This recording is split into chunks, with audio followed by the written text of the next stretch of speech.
Di sebuah desa kecil yang tenang, hiduplah dua ekor kucing yang sangat bersahabat. Koko, si kucing oranye putih yang ceria, dan Cimi, si kucing hitam putih yang tenang dan bijak. Mereka tinggal di lingkungan yang sama dan setiap hari bermain bersama di halaman rumah yang beralaskan tanah dan batu.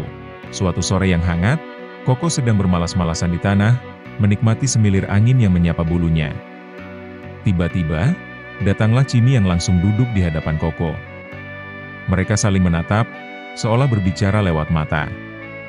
Ada cerita yang mengalir dalam keheningan itu, tentang persahabatan, kebersamaan, dan petualangan mereka di hari-hari sebelumnya. Tangan seorang manusia dengan lembut membelai tubuh Koko. Sentuhan itu membuat Koko merasa nyaman, sementara Cimi mengamati dengan penuh perhatian.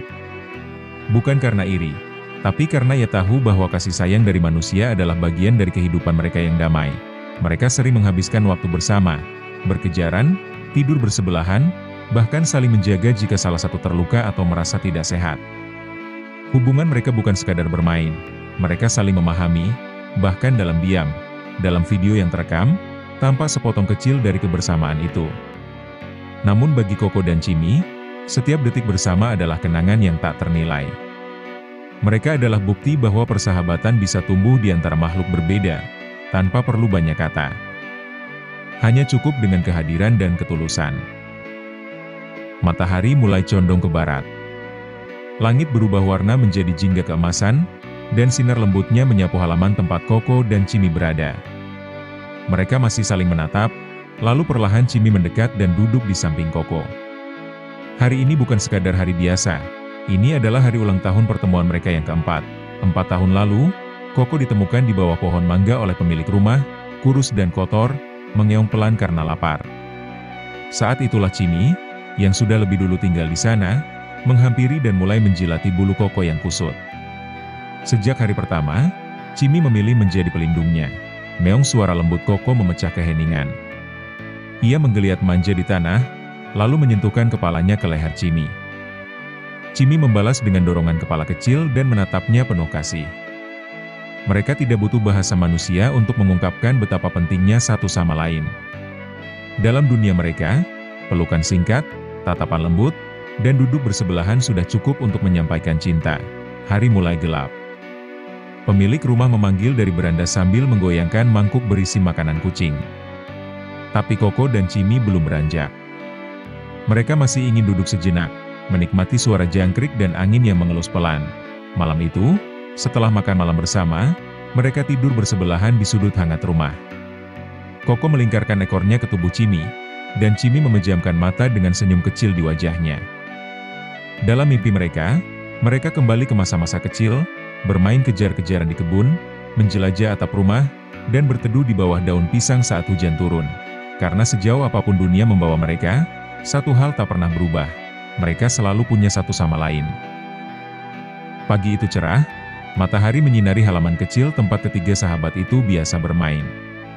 Koko menguap lebar, lalu melompat ke atas batu besar di sudut pekarangan. "Aku bosan," katanya sambil melirik Cimi dan Nala. "Bagaimana kalau hari ini kita menjelajah sampai ke kebun belakang yang penuh pohon pisang itu?"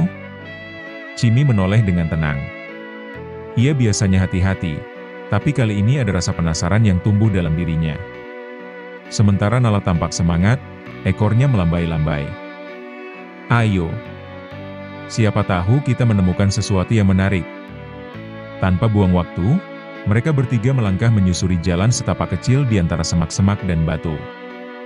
Mereka harus merunduk melewati pagar kayu rendah, lalu melompati genangan air kecil. Koko, seperti biasa, memimpin di depan. Ia penuh energi, melompat ke sana kemari, bahkan mengejar kupu-kupu. Nala berjalan di tengah, sesekali memanggil kalau ada suara aneh. Sedangkan Cimi di belakang, memastikan tak ada bahaya yang mengintai. Di tengah kebun, mereka menemukan sebuah tempat tersembunyi, tumpukan daun kering di bawah pohon pisang besar. Di sanalah mereka menemukan sesuatu yang luar biasa, seekor anak burung yang jatuh dari sarangnya. Koko mendekat, penuh rasa ingin tahu. Nala langsung siaga, menjaga anak burung agar tak terluka lebih jauh. Cimi naik ke pohon perlahan, mencari sarangnya. Dan benar saja, sarang itu berada tak jauh di atas kepala mereka. Dengan kerjasama yang hati-hati dan penuh kesabaran, mereka menjaga anak burung itu sampai manusia dari rumah menemukannya dan mengembalikannya ke tempat semula. Hari itu, mereka tidak hanya menjelajah, tapi juga menyelamatkan. Di bawah pohon pisang itu, saat matahari mulai condong, mereka berbaring berdampingan. Tak banyak kata, hanya suara angin dan dedaunan. Tapi di hati mereka, semua tahu, petualangan pertama telah mengikat mereka lebih kuat sebagai sahabat. Bukan hanya karena bermain bersama, tapi karena telah melakukan sesuatu yang berarti, bersama. Beberapa hari setelah perayaan kecil ulang tahun persahabatan mereka, Koko dan Cimi sedang bersantai di halaman seperti biasa. Angin berhembus lembut, membawa aroma bunga dari kebun belakang. Koko berbaring malas sambil sesekali mengayunkan ekornya, sementara Cimi menatap langit seolah sedang merenung. Tiba-tiba, dari arah pintu samping rumah, muncullah seekor kucing betina berbulu calico, perpaduan warna jingga, hitam, dan putih. Ia tampak tenang, namun dari sorot matanya terlihat bahwa ia belum terbiasa dengan lingkungan ini. Tubuhnya agak kurus, dan gerak-geriknya penuh kewaspadaan. Koko, yang biasanya paling ramah, langsung bangkit dan mendekati si kucing baru. Ia menyapa dengan suara pelan.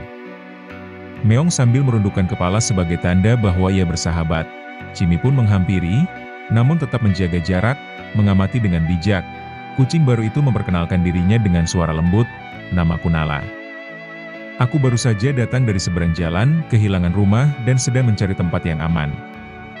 Tanpa banyak pertanyaan, Koko menjilat lembut telinga Nala, tanda bahwa ia diterima. Cimi pun perlahan duduk di dekat mereka, memberikan kehangatan lewat kehadirannya. Hari-hari selanjutnya, ketiganya menjadi trio yang tak terpisahkan.